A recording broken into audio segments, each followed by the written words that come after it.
Rad bi vam predstavil program SDS na področju razvoja oziroma trajnostnega razvoja. Kot veste, je cilj programa SDS blagostanje ljudi. In prepričani smo, da blagostanje prinaša samo gospodarska rast, samo v pogojih gospodarske rasti gre lahko boljše vsem. Takrat, ko je kriza, takrat gre dobro bogatim, vsi ostali pa tatimo.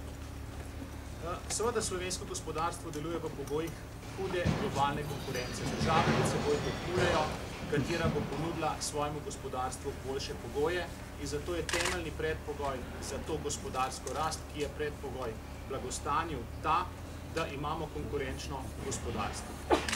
Jaz sem trdno prepričan, da bomo večjo konkurenčnost gospodarstva dosegli tako, da bomo se bolj naslonili na znanje, da se bomo bolj naslonili na podjetnost, da se bomo bolj naslonili na ustvarjalnost vseh ljudi, ne pa z, recimo, nižjimi stroški dela ali pa s prerazporejanjem bogastva. Ta gospodarska rast mora biti seveda v ravnotežju s skrbjo, ki jo država izkazuje za ljudi in s skrbjo, ki jo država izkazuje za okolje. To troje, torej podjetnost, ustvarjalnost in skrb, so te temeljne točke razvojnega programa stranke SDS. Kateri so ključni cilji na področju razvoja? V tem mandatu doseči povprečno razvitost držav Evropske unije, vstopiti v OECD in proces pristopanja čim bolj izkoristiti za to, da še popravimo oziroma reformiramo stvari v našem gospodarstvu, v naši družbi.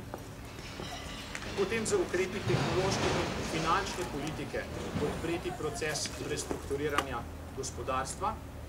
In seveda, državo je treba poceniti, državo je treba še poenostaviti in še je treba izboljšati storitve, ki jih država nudi državljanom. Tukaj ne bom govoril o zdravstvu, o socialni politiki, ampak storitve, ki so res razvojno bistvene, to je, da se plačujejo računi, da se spoštujejo pogodbe, da obstaja pravna varnost in seveda, da je vsem gospodarskim subjektom zagotovljena konkurenca.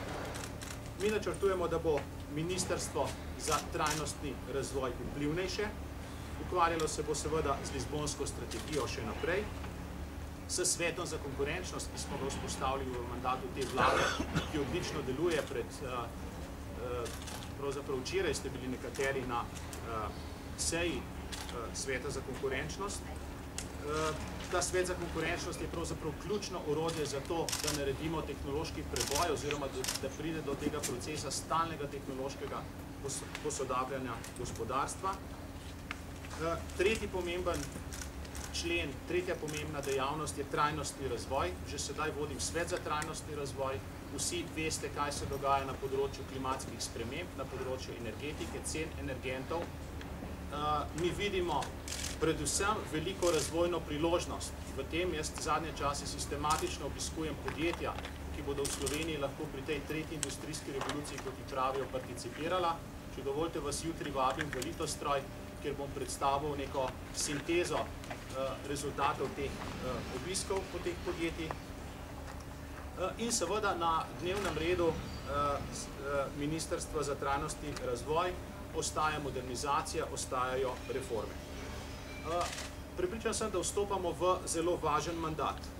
Ta mandat, ki se izteka, je bil na nek način polovičen. Na začetku smo bili omejeni s sprejemanjem evra, proti koncu mandata smo bili precej zaposleni s predsedovanjem.